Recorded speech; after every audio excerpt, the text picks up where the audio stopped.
அருள்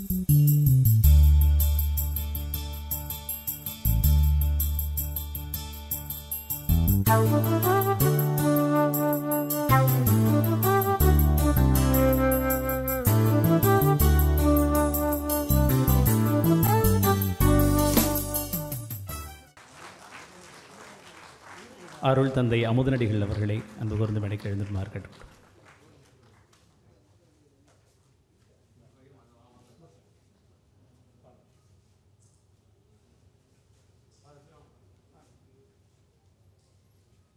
நம்முடைய எஸ்ஆர் சுப்பிரமணியம் அவர்கள் எழுதியிருக்கக்கூடிய தேசிய நீர் வளமும் நதிநீர் இணைப்பும் என்ற ஒரு அரிய நூல், நீரின்றி அமையாது உலகு என்ற திருவள்ளுவருடைய தத்துவத்தை விளக்குவதாக அமைந்திருக்கக்கூடிய இந்த அரிய நூலை அவர்கள் எழுதியிருக்கிறார்கள். அந்த நூலை அடிகளார் அவர்களுக்கு வழங்கி அவர்களுடைய உரைக்கு வழிவிடுகின்றேன்.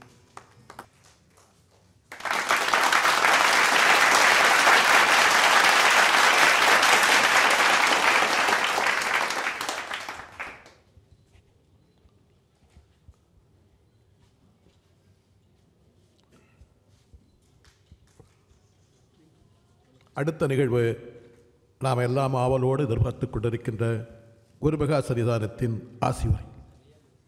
புதியதோர் உலகம் சமைக்க சர்வதேச தமிழ் தாவர உணவாளர்கள் சங்கம் இன்று மிகச்சிறப்பாக இந்த பன்னாட்டு கருத்தரங்கத்தை நடத்தி கொண்டிருக்கிற இனிய வேளையில் ஒரு மிகச்சிறந்த நம்முடன் வாழ்கிறார் நம்மாழ்வார், அவர் எப்போதும் இயற்கையின் மீது மாறா காதல் கொண்ட சமூக ஆர்வலர், அவரை பற்றிய அற்புத நூலை நம் கிருங்கை சேதுபதி அவர்கள் எழுதியிருக்கிற அந்த அற்புத நூலை இன்றைக்கு வெளியிட்டிருக்கிற இந்த இனிய விழாவில் இந்த அரங்கத்தை மட்டுமல்ல, இந்த பன்னாட்டு கருத்தரங்கத்தை சர்வதேச தமிழ்த்தாவர உணவாளர்கள் சங்கமத்தின் அற்புதமான ஒருங்கிணைப்பாளராகவும் தலைவராகவும் விளங்குகிற பாராட்டுதலுக்குரிய முத்துக்குமாரசுவாமி அவர்களே, அதன் துணைத் தலைவர் பாராட்டுதலுக்குரிய எஸ்ஆர் சுப்பிரமணியம் அவர்களே,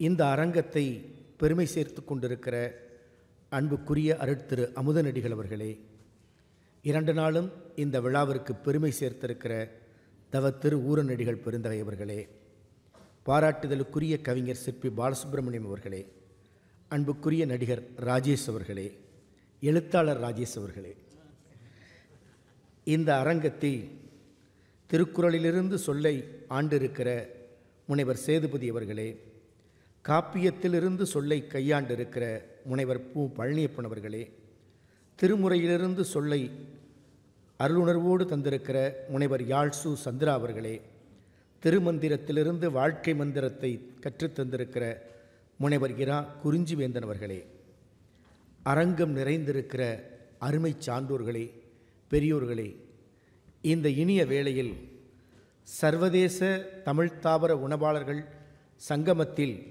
உங்களையெல்லாம் சந்திப்பதில் மகிழ்ச்சியும் மன நிறைவும்.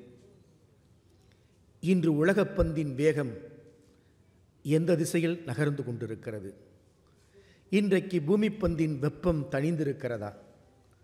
பூமி மேற்பரப்பின் வெப்பம் மட்டுமல்ல, மனித மனங்களின் வெப்பம் தணிந்திருக்கிறதா? இந்த கேள்விகளோடும் வினாக்குறிகளோடும் தான் நாம் உணவையும் வாழ்க்கையையும் சிந்திக்க வேண்டியவர்களாக இருக்கிறோம். சாலை ஓரத்தில் ஒரு சிறுவனை எல்லோரும் அடித்து கொண்டிருந்தார்கள். எதற்காக அவனை உதைக்கின்றார்கள், அடிக்கின்றார்கள் என்று கேட்டோம். அவன் முதலில் ஒரு சிற்றுண்டி சாலையில் வேலை செய்திருக்கிறான். இப்போது அவன் வேலைக்கு சேர்ந்திருக்கிற இடம் பூச்சி மருந்து விற்பனை செய்கிற நிலையம். கடைக்கு ஒரு வாடிக்கையாளர் வந்தார் பூச்சி மருந்து விற்பனை செய்கிற நிலையத்திற்கு. தம்பி, 2 கிலோ பூச்சி மருந்து தா என்று கேட்டார். பையன் முன்பு சிற்றுண்டி சாலையில் வேலை செய்த ஞாபகத்தில் கேட்டுவிட்டான். 2 கிலோ பூச்சி மருந்து தா என்று கேட்டவுடன், ஐயா சாப்பிடவா பார்சலா என்று கேட்டுவிட்டான். அதனால் அவனுக்கு விழுந்தது தருமடி. பூச்சி மருந்தையே சாப்பிடுகிற நிலைக்கு இன்றைக்கு விவசாய வாழ்க்கை தள்ளப்பட்டிருக்கிறது. விவசாய வாழ்க்கை மட்டுமல்ல, உலகப்பந்தில் கலாச்சாரம், பண்பாடு, நாகரீகம் இவற்றையெல்லாம் நாம் கவலையோடும் சமூக அக்கறையோடும் சிந்திக்க வேண்டியவர்களாக இருக்கிறோம். ஒரு தொலைக்காட்சி பெட்டியை கண்டுபிடித்த விஞ்ஞானி ஒரு ரயிலில் பயணித்துக் கொண்டிருந்தார். அவரோடு ஒரு பெண்மணியும் பயணித்துக் கொண்டிருந்தார். அந்த பெண்மணி விடாமல் பேசிக்கொண்டே வந்தார். எப்போது இந்த பெண்மணி பேச்சை நிறுத்துவார் என்று விஞ்ஞானி நினைத்து கொண்டிருந்த நேரத்தில் அந்த பெண்மணி விஞ்ஞானியை சொன்னார், ஐயா, நீங்கள் தொலைக்காட்சி பெட்டியை கண்டுபிடித்தவர்கள், அதனால் நீங்கள் தான் எங்களுக்கு கடவுளை போன்றவர் என்று சொன்னார். விஞ்ஞானி சொன்னார், கொஞ்சம் திருத்திக் கொள்ளுங்களம்மா, நான் கடவுளை போன்றவன் அல்ல, கடவுளையும் விட மேலானவன் என்று சொன்னார் விஞ்ஞானி. அந்த பெண்மணி அதிர்ந்து போனார். விஞ்ஞானி விளக்கம் சொன்னார், அம்மா, நான் கண்டுபிடித்திருக்க தொலைக்காட்சி பெட்டியை உங்களுக்கோ எனக்கோ பார்க்க விருப்பமில்லை என்றால், கேட்க விருப்பமில்லை என்றால் அதை நிறுத்திவிடலாம். நான் கண்டுபிடித்த தொலைக்காட்சி பெட்டி தான். நீங்களோ நானோ பார்க்க பிடிக்கவில்லை என்றால் அதை நிறுத்திவிடலாம். ஆனால் அந்த ஆண்டவன் படைத்த படைப்பாகிய உங்கள் தொண்டையை நான் விரும்பியும் நிறுத்த முடியவில்லையே, அதனால்தான் நான் குறிப்பிட்டேன் கடவுளை விட மேலானவன் என்றார். இன்றைக்கு சரியானவற்றை பேசவும் சரியானவற்றை சிந்திக்கவும் சரியான திசையில் மானுடத்தை இயக்கவும் வேண்டிய சிந்தனையாளர்கள் தேவைப்படுகிறார்கள். அந்த சிந்தனையைத்தான் இன்றைக்கு சர்வதேச தமிழ் தாவர உணவாளர்கள் சங்கமம் உணர்வாளர்கள் சங்கமமாக அதை நிறைவு செய்திருக்கிறது.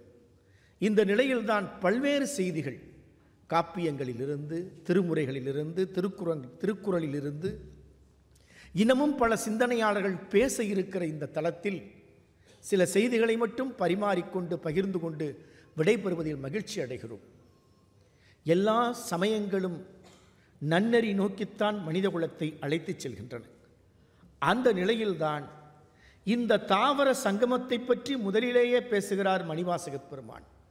உயிர்குலத்தின் தோற்றம், உலகத்தின் தோற்றம், பல்லுயிர் பெருக்கத்தின் பரவல், புல்லாகி பூடாய் புழுவாகி பல்விருகமாகி பறவையாய் பாம்பாகி கல்லாய் மனிதராய் பேயாய் கணங்களாய் வல்லசுரராய் முனிவராய் தேவராய் இத்தாவரச் சங்கமத்துள் எல்லா பிறப்பும் பிறந்திழைத்தேன் எம்பெருமான். பரிணாம வளர்ச்சியை டார்வின் கண்டறியும் முன்பு உலகத்திற்கு மணிவாசகப் பெருமான் கண்டறிந்து சொல்கிறார். ஆக தாவர சங்கமம் என்பது ஒரு இறைமையின் உணர்வு பிரவாகம் என்பது பண்டு தொட்ட தமிழர் வாழ்வு. இயற்கையோடு இணைந்த வாழ்வுதான் தமிழர் வாழ்வு. இயற்கை அவன் போராடி வெல்லவில்லை, இயற்கையோடு இணைந்து கைகோர்த்து இயற்கையின் எல்லா சுகதுக்கங்களிலும் தன்னையும் கரைத்து கொண்டு நிறைந்து கொண்டு வாழ்ந்தான். அந்த தடத்தைத்தான் ஆன்மீகத் தலமும் அழுத்திச் சொன்னது. வாழ்க்கை பொய், எல்லாம் பொய், மனைவி மக்கள் பொய், உறவுகள் பொய், சுற்றம் பொய், நட்பு பொய், எல்லாம் பொய் என்று சொன்னபோது, இந்த உடலையும் மதிக்காத போக்கு வளர்ந்தபோதுதான் வாய்த்தது நந்தமக்கு ஈதோர் பிறவி மதித்திடுமின் என்று ஆன்மீகத் தலம் அழுத்திச் சொன்னது. வாழ்க்கை காலில் போட்டு மிதிப்பதற்கல்ல, வாழ்ந்து காட்டுவதற்கே என்று சொன்னது. நல்லதோர் வீணை செய்தே அதை நலம் கெட புழுதியில் எரிவதுண்டோ என்று பாரதி கேட்டானே, அதை போல சீன தேசத்தில் ஒரு நிகழ்வை சொல்வார்கள். வைரத்தை பற்றி அறிந்து கொள்வதற்கு ஒரு விவசாயி விரும்புகிறான். அவனை சந்தித்த ஞானியிடம் கேட்டான், வைரம் எப்படி இருக்கும் என்று. ஞானி சொன்னார், இதுவரை நீ வைரத்தை பார்த்ததில்லையா? இதுவரை பார்த்ததில்லை ஐயா. ஹபீஸ் என்ற அந்த விவசாயி வைரம் எப்படி இருக்கும் என்று தெரியாத அவனிடம் ஞானி சொன்னார், உன்னிடம் ஒரு கையளவு வைரம் இருந்தால் நீ ஒரு ஊரை வாங்கலாம், ஒரு ஏக்கரளவு வைரங்கள் இருந்தால் 10 ஊர்களை வாங்கலாம் என்றார். விண்ணையும் மண்ணையும் நம்பி வாழ்ந்து கொண்டிருந்தவன் வைரத்தை தேடி தன் யாத்திரையை தொடங்கினான். வைரத்தை தேடி அவன் பயணத்தில் வைரம் அவனுக்கு கிடைக்கவில்லை. கடைசியில் உடல் நலத்தையும் மனநலத்தையும் இழந்து தன் வாழ்க்கையை முடித்து கொண்டான். ஹபீஸின் நிலத்திற்கு சென்று அந்த ஞானி ஒரு முறை போய் பார்க்கிறார். ஹபீஸின் சொந்த நிலத்தில் சில கற்கள் வைரக்கற்களைப் போல மின்னின. அப்படியே எடுத்ததை உற்று பார்த்துவிட்டு அந்த நிலத்தை வாங்கியவனிடம் கேட்டார், ஹபீஸ் வந்து விட்டாரா என்று. ஹபீஸ் வரவில்லை, வைரத்தை தேடிச் சென்றவர் அங்கேயே வாழ்க்கையை முடித்து விட்டார். ஞானி சொன்னார், இதுதான் வைரக்கற்கள், தன் காலுக்கு கீழே தன் மண்ணில் கிடக்கிற வைரத்தை அறியாமல் ஹபீஸ் தன் வாழ்க்கையை தொலைத்து விட்டாரே என்று அந்த ஞானி கவலைப்பட்டார்.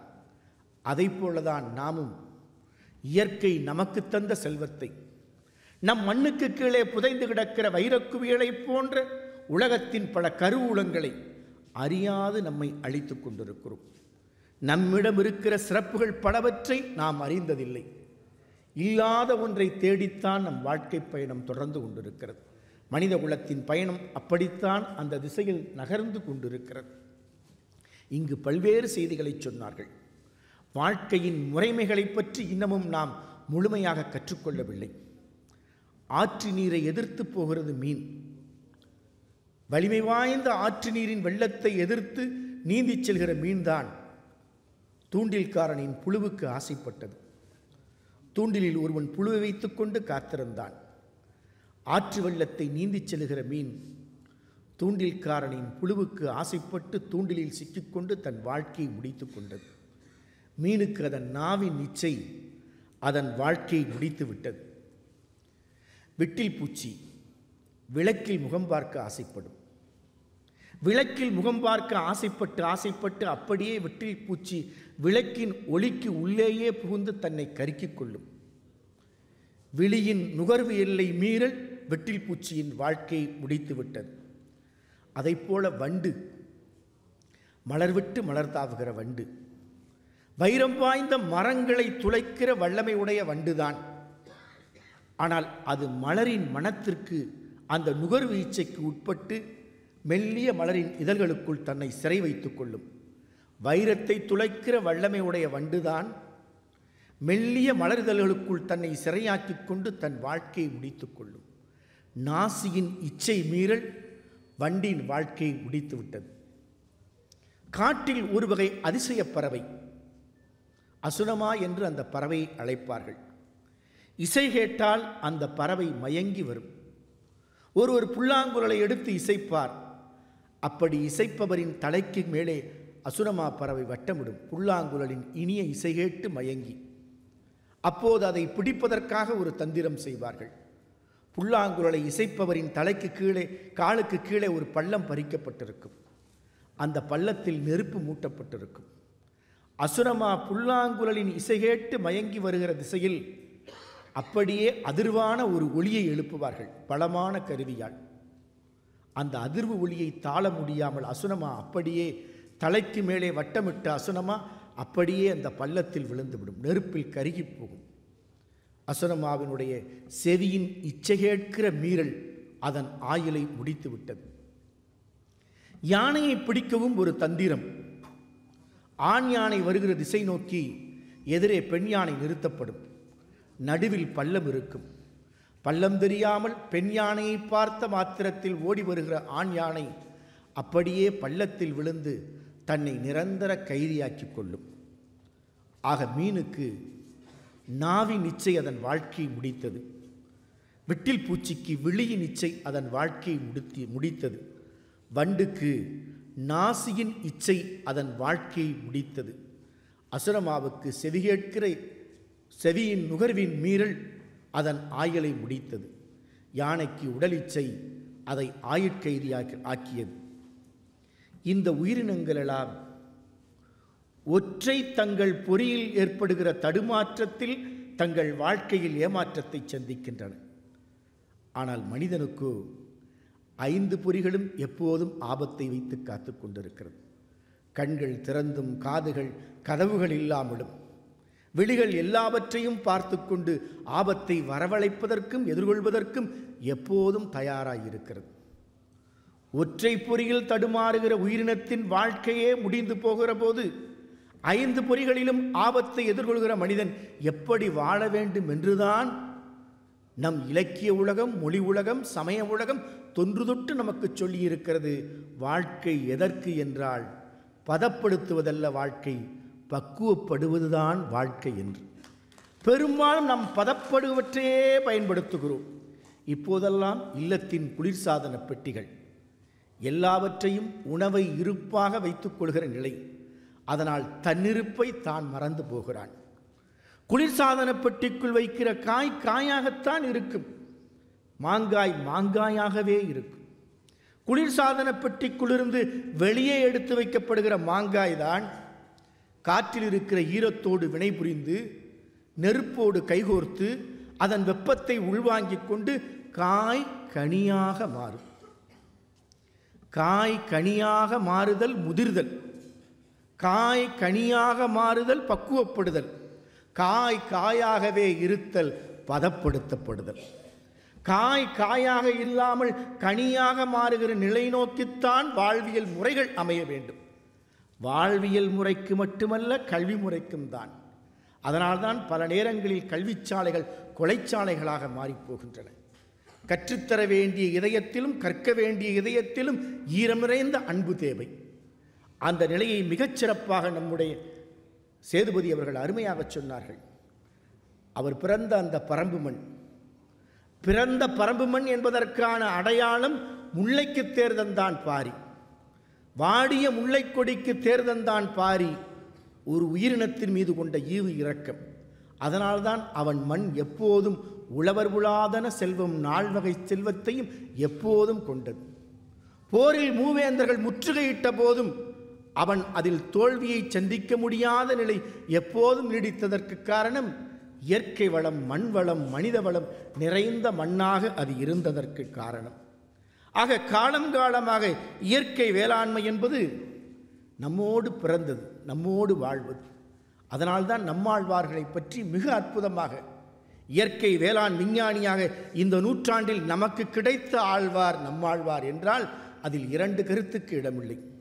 இப்படி ஒரு மகத்தான மனிதர் நம்மிடம் வாழ்ந்திருக்கிறார் என்ற ஏக்கம்தான் இப்போது நமக்கு தோன்றுகிறது. உணவையே நஞ்சாக மாற்றுகிற நிலையில் இன்றைக்கு விவசாய வாழ்க்கை. நம்மாழ்வார் கற்றுத்தந்த மந்திரத்தை மிக அருமையாக பேராசிரியர் சிப்பி பாலசுப்ரமணியம் அவர்கள் சொன்னார்கள். பிரெட்ரிசைடு சகோதர கொலை, பேட்ரிசைடு தகப்பன் கொலை, மேட்ரிசைடு தாய்க்கொலை, ஜெனோசைடு இனக்கொலை, ஹெர்பிசைடு களைக்கொல்லி. ஆனால் பெஸ்டிசைடு எதற்கு? பூச்சிகளை அழிப்பதற்கா? மெல்ல மெல்ல மனித இனத்தை அழிப்பதற்குத்தான் என்று சொன்னார். அப்படி உணவே நஞ்சாக மாறுகிற நிலையில்தான் அவர் நமக்கு கற்றுத்தந்த குரலை அருமையாக சேதுபதி சொன்னார். எல்லா மேடைகளிலும் முழங்கினார். அந்த முழக்கம் கடைசி முழக்கமாக இருக்கிற வரை ஓயாது முழங்கியது. அடி காட்டிலே, நடு மாட்டிலே, நுனி வீட்டிலே.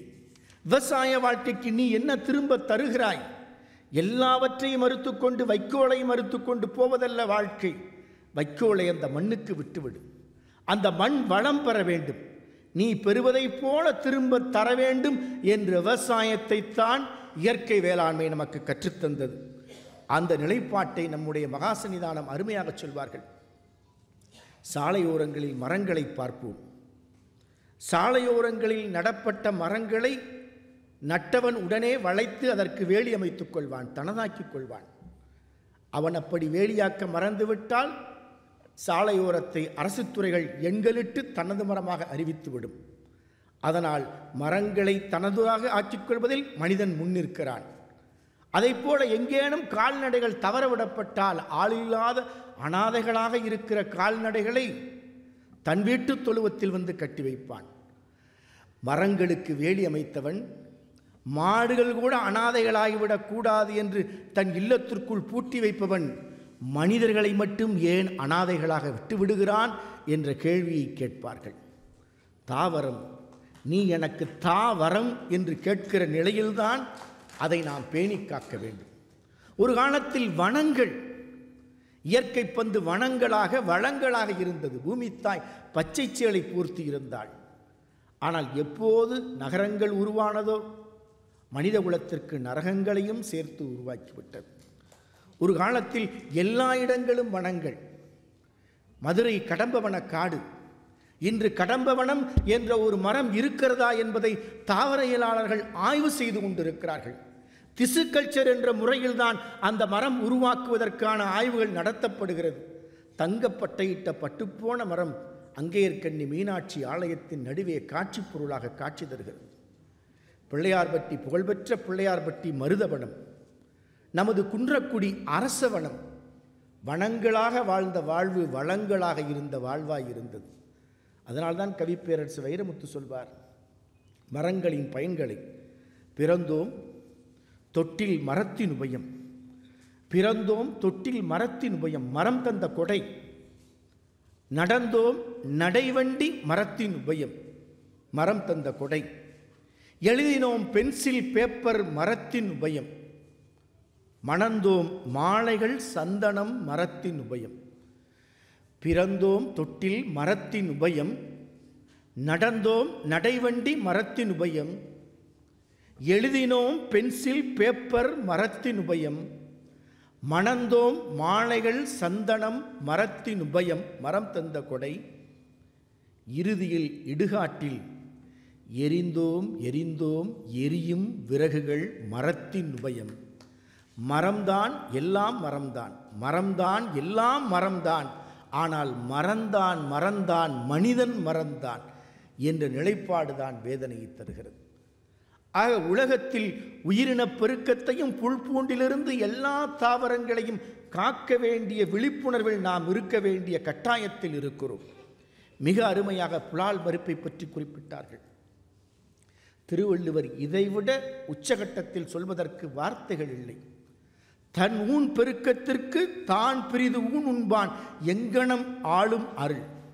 இதயத்தில் அருள் இருக்க வேண்டுமென்றால், அன்பு இருக்க வேண்டுமென்றால், அதற்காக இன்னொரு ஊனை கொன்று நீ தின்று வளர வேண்டிய அவசியமில்லை. 1000 யாகங்கள் செய்வதை விட புனிதம் உண்டு. அவிசொரிந்து 1000 வேட்டலின் ஒன்றன் உயிர் செகுந்து உண்ணாமை நன்றி என்ற நிலைப்பாட்டில் எல்லாவற்றுக்கும் உச்சமாக சொல்வார், கொல்லான் புலாலை மறுத்தானை கைகூப்பி எல்லா உயிரும் தொழும். இதையும் விட கொல்லாமை என்ற அதிகாரத்தில் பகுத்துண்டு பள்ளியூர் ஓம்புதல் நூலோர் தொகுத்தவற்றுள் எல்லாம் தலை, எல்லோருக்கும் பங்கிட்டு உணவை கொடுத்துவிட்டு வாழ்க்கை நடத்து என்ற திருக்குறள் நெறி இந்த குறள் கொல்லாமை என்ற அதிகாரத்தில் வைக்கப்பட்டிருக்கிறது. எல்லோருக்கும் உணவை தந்து வாழ் என்று சொல்வது ஈகையில் இருக்கலாம், ஒப்புரவறிதலில் இருக்கலாம். ஆனால் கொல்லாமை என்ற அதிகாரத்தில் ஏன் வைக்கப்பட்டுள்ளது என்றால், ஆயுதம் எடுத்து தாக்கினால்தான் கொலை என்று பொருள் அல்ல. இன்னொரு உயிரை பட்டினி போட்டு பசியால் வருத்தி சாகடித்தாலும் அதுவும் கொலையின் பட்டியலில் சேர்க்கப்பட வேண்டியதுதான் என்பதால் திருவள்ளுவர் கொல்லாமை என்ற அதிகாரத்தில் இந்த குறளை வைத்திருப்பாரோ என்று எண்ணத் தோன்றுகிறது. ஆக கொல்லாமை என்பது புலால் மறுப்பு மட்டுமல்ல, எந்த உயிரின் உணர்வையும் துன்புறுத்தாது இருத்தல். அந்த நிலைப்பாட்டைத்தான் வள்ளல் பெருமான் சொன்னார். யாராயினும் எத்தேசத்தவராயினும் எக்குலத்தவராயினும் எவ்வினத்தவராயினும் அவருக்கு பசித்தீயை அணைத்திடுக என்றார். அந்த நிலைப்பாட்டை நோக்கி மானுடம் நகர வேண்டும். அதனால்தான் மகாத்மா காந்தியடிகள், அண்ணல் காந்தியடிகள் லண்டன் சென்றபோது ஊனுணவு இன்றி வாழ இயலாது என்ற நிலைப்பாட்டில் அதை உண்டுதான் வாழ வேண்டுமென்றால் நான் உயிர் தரியேன் அல்லது இங்கு வாழேன் என்ற சூளுரை எடுத்துக்கொண்டார். புலால் மறுப்பை தன் வாழ்வின் லட்சியமாக கொண்டார். டாக்டர் மேத்தா என்ற அவருடைய நண்பர் ஒரு முறை சிற்றுண்டிச்சாலைக்கு காந்தியடிகளை அழைத்து போகிறார். பல முறை அவரை வற்புறுத்துகிறார் புலால் உணவை ஏற்குமாறு. காந்தியடிகள் மறுத்துக்கொண்டே வந்தார். அந்த சிற்றுண்டிச்சாலையில் தனக்கு பரிமாறப்பட்ட உணவை பற்றி பரிமாறியவரிடம் விசாரிக்கிறார். டாக்டர் மேத்தாவுக்கு உச்சகட்ட கோபம் வந்துவிட்டது. இப்படியெல்லாம் நாகரிகமற்று நடந்து கொண்டால் இந்த சிற்றுண்டிச்சாலையில் நீங்கள் இருக்க வேண்டாம், வெளியே போங்கள் என்று டாக்டர் மேத்தா கடுமையாக சொல்கிறார். அதை அப்படியே ஏற்றுக்கொண்டு தன் உணவுக் கொள்கையை விட்டு தடம் மாறாமல் மகாத்மா காந்தியடிகள் வெளிநடப்பு செய்கிறார். மகாத்மா காந்தியடிகள் உணவால் மட்டுமல்ல, உணர்வாலும் ஒரு ஒருங்கிணைந்த மனிதகுல மேம்பாட்டுக்கு சிந்தித்தவர். அதனால்தான் மகாத்மா காந்தியடிகள் தென்னாப்பிரிக்க பயணத்திலிருந்து விடைபெறுகிற போது சொன்னார், என்னை அதிகம் பாதித்தவர்கள், நான் சகோதரர்கள் என்ற உணர்வை நான் பெறுவது எப்போதும் தமிழர்களிடமிருந்துதான் நான் பெறுகிறேன். தென்னாப்பிரிக்காவில் தமிழர்கள் செய்திருக்கிற தியாகத்திற்கு ஈடு இணையில்லை. நான் தமிழ் மொழியின் பெருமையை நன்கு அறிவேன். தமிழ் மொழியை யார் கற்கிறார்களோ அவர்கள்தான் உலகம் முழுவதுமான உணர்வினை பெற முடியும். நானே திருக்குறளை கற்க காதல் கொண்டேன், ஆனால் என் வேலை நெருக்கடியால் அதற்கு வாய்ப்பில்லாமல் போயிற்று என்று காந்தியடிகள் திருக்குறள் மீது கொண்ட காதல் இன்று இந்திய அரங்கமே, இந்திய அரசே திருக்குறளை எல்லா இடங்களுக்கும் எடுத்துச் செல்கிற நல் வாய்ப்பு நமக்கு கிடைத்திருக்கிறது. நாடாளுமன்றத்தில் தருண் விஜய் என்பவர் நாடாளுமன்ற உறுப்பினர் திருக்குறளுக்காக பேசிய பேச்சுக்கள் நம் திருக்குறளுக்கு கிடைத்த பெரும் சிறப்பு. அவருக்கும் மத்திய அரசுக்கும் நாம் நன்றி கூற கடமைப்பட்டிருக்கிறோம். இந்த நிலையில் நாம் பல செய்திகளை சிந்திக்கலாம். நம்மாழ்வார் அவர்கள் இயற்கை வேளாண்மை எடுத்துச் செல்கிற போது, இயற்கை வேளாண்மை என்பது தாவர உணர்வாளர்கள் சங்கமத்திற்கும் உணவாளர்கள் சங்கமத்திற்கும் தேவையான செய்தி. உலகத்தின் சர்க்கரை கிண்ணமாக விளங்கிய கியூபா, பொருளாதாரத்தின் ஒருமுறை உயர்ந்த உச்சத்தில் இருந்த கியூபா தலைகீழாக மாறிய பொருளாதார நெருக்கடியை சந்தித்தது. கியூபாவின் பொருளாதார நெருக்கடியிலிருந்து மீள்வதற்கு அது ஒரு ஒருங்கிணைந்த விவசாய புரட்சியை, அமைதி புரட்சியை இயற்கை வேளாண்மை வழி நிகழ்த்தியது. அதனால் கியூபா உலக அரங்கத்திற்கு ஒரு முன்மாதிரி வேளாண்மை நாடாக அறிவிக்கப்பட்டது.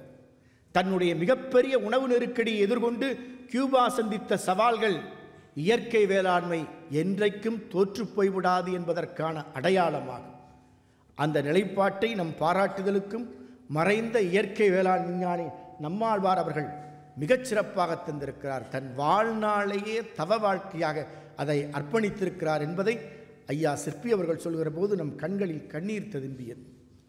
இன்னமும் நாம் ஆழமாக சிந்தித்தால், நிறைவாக சிந்தித்தால், இப்போது இங்கு பேசிய யாழ் சந்திரா அவர்கள் சொன்னதைப் போல சொந்த தாய் தந்தையையும் தன்னை விட்டு விலகிய உறவுகளாக எண்ணி பார்க்கிற நிலையில் நம்மை விட்டு கைவிடாத உறவு சுற்றுப்புற சூழல்தான். கணினியில் ஒரு இணையதளத்தில் ஒரு கண்ணீர் கவிதை பெற்றோர்கள் தங்கள் மகனுக்கு அனுப்புகிறார்கள். மகனே, நீ பிறந்த அன்றுதான் தோட்டத்தில் வைத்தோம் ஒரு தென்னங்கன்று, உன் பிறந்த நாள் நினைவாக. நீ பிறந்த அன்று தோட்டத்தில் வைத்தோம் ஒரு தென்னங்கன்று, நாங்கள் வார்த்த தண்ணீரில் அந்த தென்னை வளர்ந்தது. அதுதான் எங்கள் இருவருக்கும் சுகநிழலும் சுவை நீரும் தந்துதவுகிறது. உன் பிறந்த நாள் நினைவாக வைத்த தென்னங்கன்று தான் எங்களுக்கு சுகநிழலும் சுவை நீரும் தந்துதவுகிறது. எங்கள் வேர்வையால் தான் நீ வளர்ந்தாய். நீ ஈட்டுகிற செல்வம் உனக்கு மட்டும்தான் இன்பம் தருகிறது. ஒரு நாள் நீ இமெயிலில் மூழ்கி இருக்கிற போது எங்களை ஈமொய்த்த சேதியும் அதில் வந்து சேரும். நீ இமெயிலில் மூழ்கி இருக்கிற போது எங்களை ஈமொய்த்த சேதியும் வந்து சேரும். அப்போது கூட நீ வாராது போனாலும் இந்த தென்னை ஓலையே எங்கள் கடைசி மஞ்சமாகும். குடும்ப உணர்வுகள் விற்றுப்போய்விட்ட நிலையில், சுற்றுப்புற சூழலே நமக்கு குடும்பமாக மாறிவிட்ட நிலையைத்தான் மனிதன் கற்றுக்கொண்டிருக்கிறான். இப்போதெல்லாம் நம்முடைய பாராட்டுதலுக்குரிய குறிஞ்சிவேந்தன் அவர்கள் குறிப்பிட்டதைப் போல ஒரு காலத்தில் நமக்கு உணவே மருந்தாக இருந்தது. இப்போது மருந்தைத்தான் உணவாக உட்கொள்கிறோம். ஒருவர் இதய நோயில் தாக்குண்டு மருத்துவரிடம் சிகிச்சை பெற்று வந்தார். இதய நோயில் தாக்குண்டு மருத்துவரிடம் சிகிச்சை பெற்று தன்னிலைக்கு வந்த பிறகு அவர் குடும்பத்தாரிடம் மருத்துவர் அறிவுரை சொன்னார். இப்போதுதான் இதய நோயிலிருந்து இவர் மீண்டிருக்கிறார். அதனால் இவரிடம் எந்த அதிர்ச்சியான செய்தியும் சொல்லாதீர்கள். அந்த அதிர்ச்சி மகிழ்ச்சியான அதிர்ச்சியும் இருக்கக்கூடாது, துன்ப அதிர்ச்சியும் இருக்கக்கூடாது, இன்ப அதிர்ச்சியும் இருக்கக்கூடாது என்றார். அந்த நேரத்தில் நோயாளிக்கு லாட்டரியில் 10 லட்சம் பரிசு விழுந்து விட்டது. சொல்வதா வேண்டாமா என்று குடும்பத்தார் தயங்கி கடைசியில் மருத்துவரிடம் போய் கேட்டார்கள். மருத்துவர் சொன்னார், நீங்கள் அந்த செய்தியை சொல்ல வேண்டாம், நான் சொல்லிக் கொள்கிறேன் என்று நோயாளியை அழைத்து வரச் சொன்னார். நோயாளியை அழைத்து வந்து மருத்துவர் தன் அருகே இருக்கிற நாற்காலியில் அமர வைத்து நோயாளிக்கு கவுன்சிலிங் செய்தார். மெல்ல மெல்ல சொன்னார், உனக்கு 1 லட்சம் பரிசு கிடைத்தால் என்ன செய்வாய்? இது மருத்துவர் கேள்வி. நோயாளி சொன்னார், எனக்கு 5 பெண் குழந்தைகள். முதல் பெண் குழந்தைக்கு வேகமாய் திருமணம் செய்து விடுவேன். மருத்துவர் தொடர்ந்தார், 2 லட்சம் கிடைத்தால் 2 பெண்களுக்கும் ஒரே நேரத்தில் திருமணம். 5 லட்சம் கிடைத்தால்? நோயாளி அண்ணாந்து பார்த்தார். என் வீடு என் பாட்டன் கட்டிய பழைய வீடு, அதை உடனே நான் புதுப்பித்து விடுவேன் என்றான். மருத்துவர் வேகமாய் சொன்னார், ஒரு 10 லட்சம் கிடைத்தால் என்ன செய்வாய்? நோயாளி நாற்காலியை விட்டு வேகமாய் எழுந்தான். டாக்டர், எனக்கெல்லாம் 10 லட்சம் கிடைக்காது. கிடைத்தால்? நோயாளி சொன்னான், சரிபாதி 5 லட்சம் உங்களுக்குத்தான் என்றான். மருத்துவர் மயங்கி நாற்காலியிலிருந்து கீழே விழுந்து விட்டார். இப்படித்தான் இன்று மருத்துவ முறை. நோய்க்கு மருத்துவம் பார்ப்பவர்களே நோயாளிகளாக மாறிவிடுகிற நிலை. இந்த நிலையில் சரியான வாழ்க்கை முறை நம் தொன்மையான வாழ்க்கை முறை. அந்த வாழ்க்கை முறையிலிருந்து நாம் எதை கற்றோம்? குறிஞ்சிவேந்தன் திருமந்திரத்திலிருந்து குறிப்பிட்டதைப் போல எல்லாவற்றையும் விட ஒரு மகாமந்திரம் இருக்கிறது. கவிஞர் சிற்பி அவர்கள் குறிப்பிட்டதைப் போல உயிரை எங்கே தேடுவது? நாடி துடிப்பில் பார்த்தார்கள், உயிர் இருக்கிறது என்று. இரத்த ஓட்டத்தில் பார்த்தார்கள், உயிர் இருக்கிறது என்று. இதையெல்லாம் தாண்டி நாம் விடுகிற மூச்சு காற்றில் உயிர் இருக்கிறது என்று நம்பினார்கள். இதையெல்லாம் தாண்டி நம் உயிர் எங்கே இருக்கிறது? திருவள்ளுவன் சொன்னான், உயிர் துடிப்பு எங்கே இருக்கிறது? விடுகிற மூச்சு காற்றில் அல்ல, சீரான இரத்த ஓட்டத்தில் அல்ல, இதயம் துடிப்பதால் அல்ல, அதையும் தாண்டி நம் உயிர் அன்பில் இருக்கிறது என்று சொன்னான். அன்பின் வழி அதுதான் உயிர்நிலை என்றான். உணவால் மட்டும் நாம் சைவம் அல்ல, உணர்வாலும் நாம் சைவமாக வாழ வேண்டும்.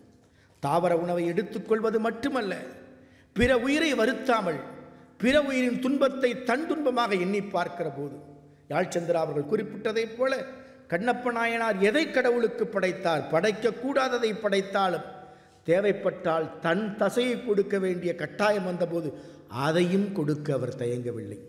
இன்னொரு உயிரின் துன்பத்தை தன்னுடைய துன்பமாக எண்ணி பார்க்கிற மனநிலைதான் உண்மையான உயர்நிலை. அந்த உயர்நிலைக்கு மானுடம் பயணம் செய்ய உணவாலும் உணர்வாலும் நாம் சைவமாக வாழ முயற்சிப்போம்.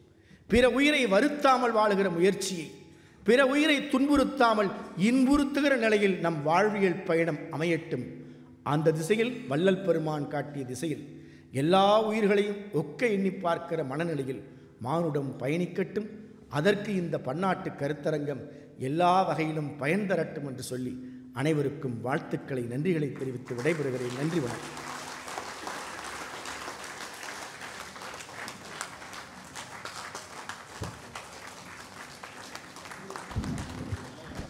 அடிகளார் திருவடிகளுக்கு நன்றி.